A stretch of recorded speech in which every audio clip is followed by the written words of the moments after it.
না এক যুবক আল্লাহ রসুলের কাছে অভিযোগ নিয়ে আসছিল যে আমি দুই হাতে কামাই, আমার আব্বা আমাকে বলা ব্যতীত দুই হাতে খরচ করে, আপনি যদি বাবাকে একটু বলে দিতেন। আল্লাহ রসুল সাল্লাল্লাহু আলাইহি ওয়াসাল্লাম লোক পাঠাইছেন যে যাও এর বাবাকে ডেকে নিয়ে আসো। তো যে ডাকতে আসছে তো বলছে আল্লাহ রসুল তোমাকে ডাকে। বলছে এই অবেলা? বলছে তা তো বলতে পারবো না। বলছে আল্লাহ রসুলের কাছে কে আছে? বলছে কাউকে তো দেখি নাই, কিন্তু তোমার ছেলে বসা ছিল। তো বাপ যখন বাড়ির থেকে বাহির হইতেছেন তো বাপ বুঝা ফেলছেন কেন ডাকে অবেলা। ছেলে যখন বসা তো মনে মনে কবিতা আবৃত্তি করতেছিলেন, মনে মনে। না জিহ্বা হেলতে ছিল না ঠোঁট নড়তে ছিল। তো জিবরিল আলাইহিস সালাম আয়েশা বইলা দিয়া গেছে যে আসতেছে, কিন্তু মনে মনে কবিতা পড়তে পড়তে। আল্লাহ বলছে সালাম দিবে, জবাব দিয়া কবিতা গুলা শুনা নিতে। তো বাবা যখন সালাম দিয়া ঢুকছেন তো আল্লাহ রসুল বলছে কবিতা শোনাও। তো সাহাবী রসুল বলতেছিল মান আখবারাক, আপনাকে কে খবর দিল?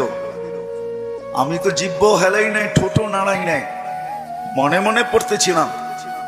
আল্লাহ রসুল বলতেছিল নাব্বানিয়াল আলিমুল খাবীর, আল্লাহ আমাকে জানায়া দিছেন, আল্লাহ আমাকে জানায়া দিছেন। তো যখন কবিতা পড়তেছিল আল্লাহ রসুল তো আব্বাকে দেখেন নাই, পেটে আসতে দেরি, আব্বা দুনিয়ার থেকে যাইতে দেরি করেন নাই। বিরাট বড় একটা শূন্যতা ভিতরে ছিল। বাপ দেখাও তো একটা বিষয়, বাপকে দেখেন নাই বিদায় ভিতরে একটা শূন্যতা ছিল। তো বৃদ্ধ কবিতা পড়তেছিল আর আল্লাহ রসুল চোখের পানি জড়াইতেছিলেন।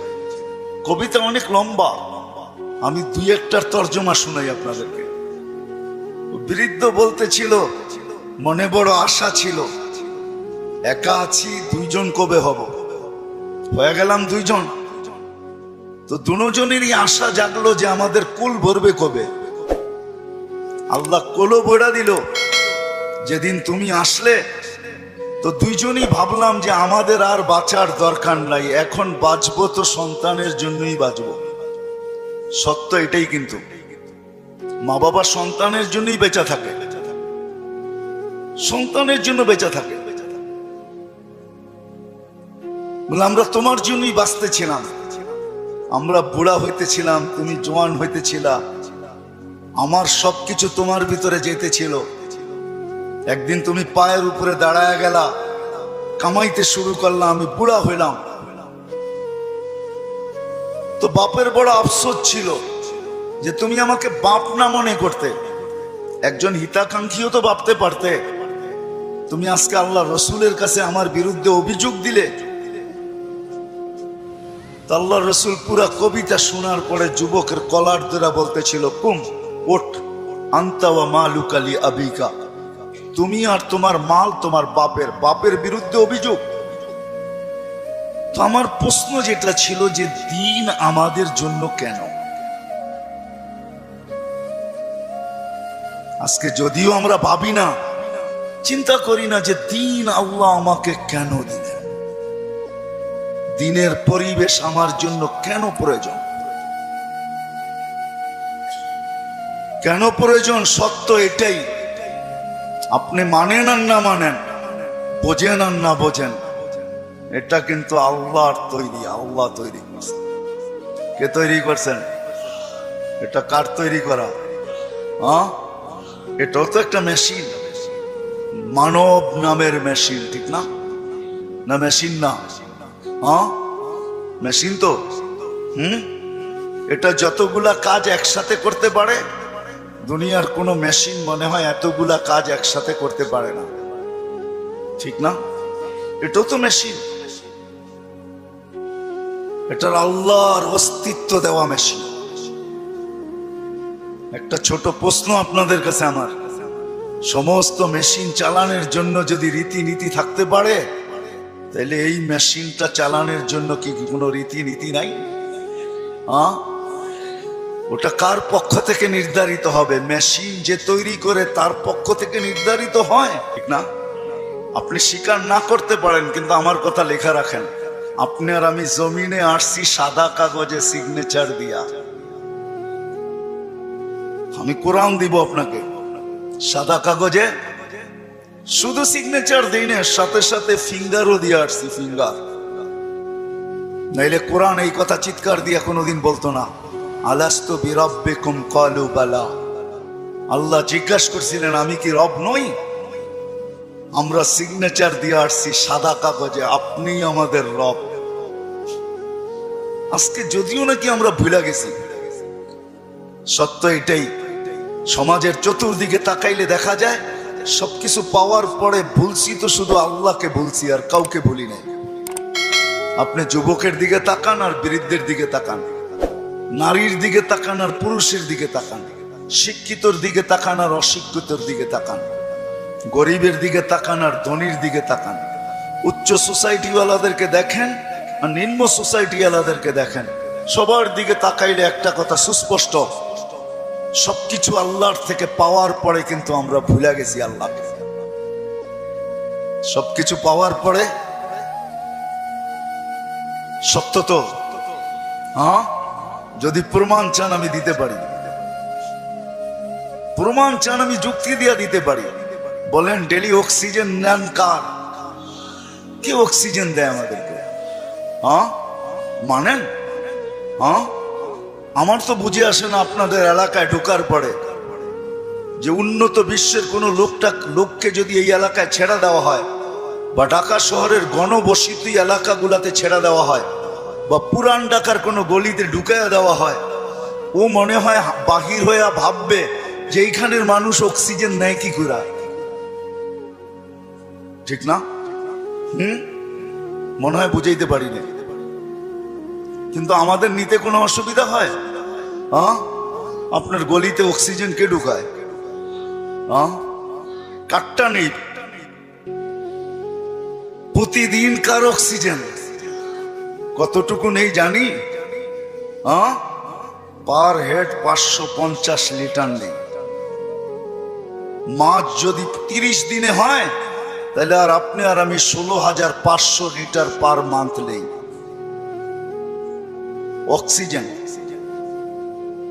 বলেন এখানে আমরা যেই কজন বসা আছি, ডেলি কতবার মন খুইলা আল্লাহ বলি? আল্লাহ, কতবার মন খুইলা আল্লাহ বলি? আল্লাহ যদি জিজ্ঞাসা করে তুই আমাকে এরকম করে ডাকিস কেন, তো আমি ভিতর থেকে যেন জবাব দিতে পারি, মালিক 24 ঘন্টা তোমার অক্সিজেন নেই, 1 টাকা বিলও তুমি নাও না। অথচ আমরা 2020-এ দেখছি, এখনো মিডিয়ায় থাকতে পারে, ঢাকার এক হাসপাতাল মাত্র আধা ঘন্টা অক্সিজেন দিছে আর 84,000 টাকা বিল বানাইছে, আর আমরা 24 ঘন্টা অক্সিজেন নেই। তুমি একবারও আমাদের থেকে বিল নাও না বা চাও না। আমার মন চাইলো তোমাকে আমি একবার মন বইরা আল্লাহ বইলা ডাকি।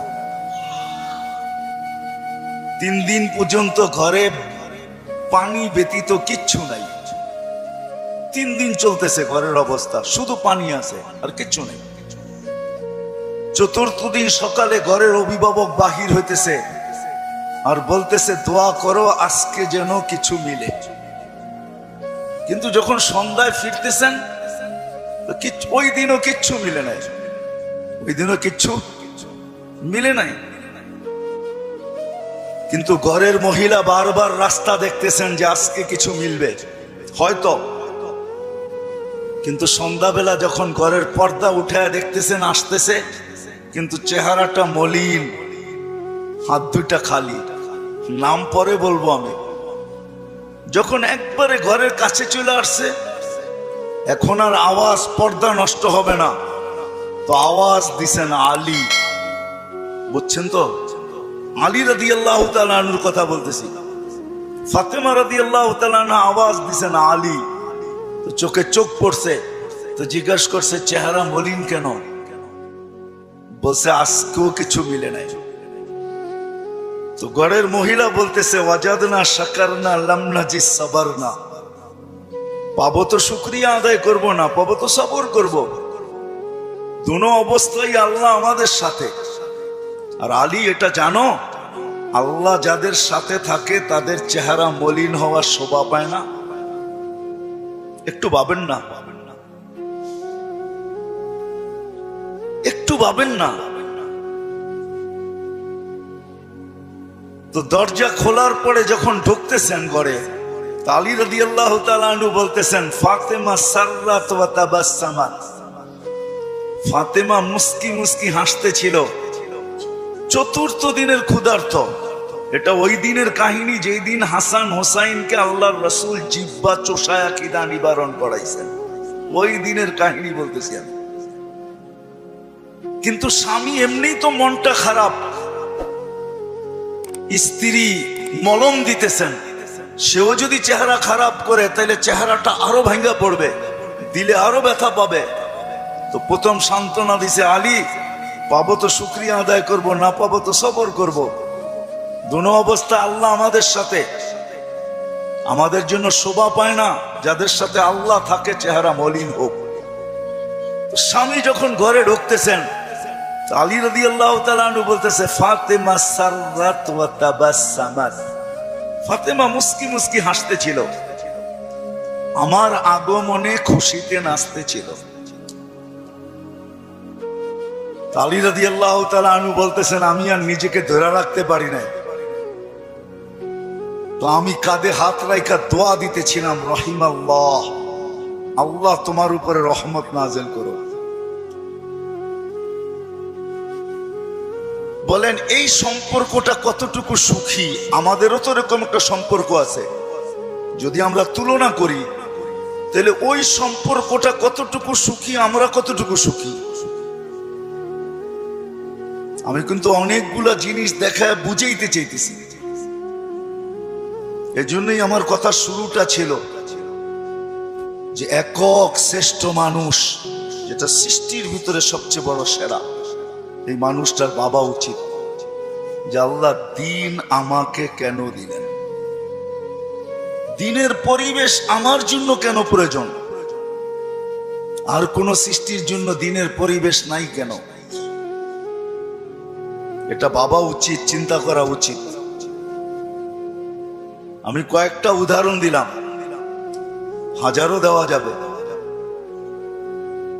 অথচ মুসা আলাইহিস সালাম আল্লাহকে জিজ্ঞাসা করছেন, আমার জান্নাতের বন্ধুকে? তা আল্লাহ বলে কসাই। মুসা আলাইহিস সালাম ঠিকানা চাইছেন যে আমার জানা দরকার, কসাই এত বড় উচ্চ মর্যাদায় কি করে উঠলো, কি কাজের বিনিময়ে উঠলো যে আমার জান্নাতের বন্ধু হবে। তো মুসা আলাইহিস সালাম যায় দেখছেন, পুরা কাহিনীকে আমি শর্ট করতেছি, যে কসাই যখন সকালে বাড়ির থেকে বাহির হয় দোকানের উদ্দেশ্যে, তো বৃদ্ধা মার পরিপূর্ণ সেবা করা তারপরে দোকানে আসে। আবার যখন ফিরা যায়, মার মতো সত্তাকেও বৃদ্ধাশ্রমে রেখা আসে, বাবার মতো ব্যক্তিত্বকেও বৃদ্ধাশ্রমে রেখা আসে। ঘরের থেকে বাহির করে, নিজে তো খাটে থাকে, কিন্তু বাবা মাকে গাড়ির গ্যারেজের ভিতরে থাকতে বাধ্য করে। আমি আঙ্গুল দিয়ে দেখাবো না আপনাদেরকে, আমি দেখাইতে পারি, আমার কাছে রিপোর্ট আছে, আমরাও জানি। মানুষ যখন দিন না বোঝে তখনই কিন্তু ভাই ভাইয়ের বিরুদ্ধে। আমি তো বৃদ্ধাশ্রমের কথা বলতেছি। আজকে তো মিডিয়াতে দেখা যায় সন্তান মা বাবাকে 7 টুকরা করে। সত্য তো? কারণটা কি? সে দিন বোঝে নাই, দিনের প্রয়োজনীয়তা মনে করে না, যে দিন আমার জন্য কেন, কেন দিলেন আল্লাহ আমার জন্য দিন। তখনই কিন্তু যা আমরা দেখতেছি বর্তমানে, এগুলা দেখতে হইতেছে এই জন্য যে ভাই ভাইয়ের বিরুদ্ধে কেস করতেছে। সিভিল কেস কিন্তু সমস্ত আপনজন আপনজনের বিরুদ্ধে, প্রতিবেশীর বিরুদ্ধে খুব কম, আপনজনের বিরুদ্ধেই সিভিল কেস, জায়গা জমিন কেস সবচেয়ে বেশি। আপনি 80% কেন 90% পাবেন।